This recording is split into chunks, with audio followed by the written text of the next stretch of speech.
David Zhang actually asked this one question I thought is other people had asked too. Is like, what you think of using prefab or modular home as ADU? Do you just dropping into the yard?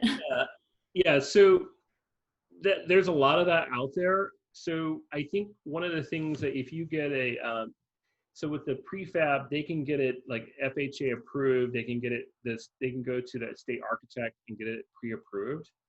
And so there's no inspection. The inspection actually happens at the factory, and it doesn't get inspected on site. But one of the things that you have to do is you have to make sure you're meeting the local jurisdiction and the state law.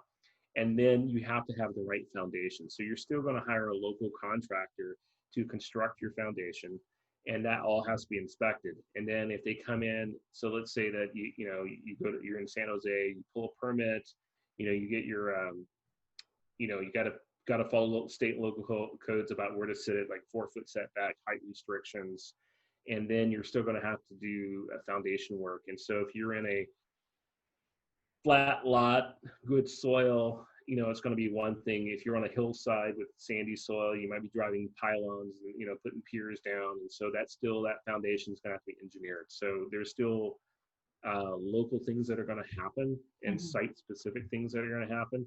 But yeah, the contractor should be able to put that in and then crane it onto the site. The challenge, I think, with prefab stuff is, do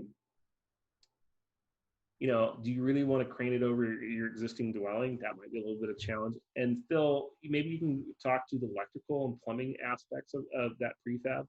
Yeah, so in addition to that foundation, you're also going to have a sewage connection. And so those could be pricey. Many times when you've got a detached, sometimes people are going to go in and connect to their existing sewer lateral, but many times they're going to run a new sewer lateral all the way into the street. As far as water service comes in, yes, you can tie into the existing, but again, sometimes a landlord would prefer to have their client pay for water. Same thing with electrical. When people have free electrical, all of a sudden they lose the ability to turn lights off and turn heaters off, and it can be very expensive. So in the short term, it's more expensive to install a metered electrical service, but in the long term, it's going to really pay off. So when you've got some older homes, you might be talking about substantial upgrades to the electrical, substantial upgrades to the water and the sewer too.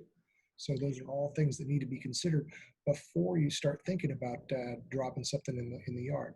Now, yeah, so all systems may have to be updated, like electrical. So if you have an old house with a 60 amp panel and you throw a big 80 back there, you might need a 200 amp service or something like that in order to, or two 100 amp services. So that all has to get calculated, and that's something that Phil does for our clients. So Helen,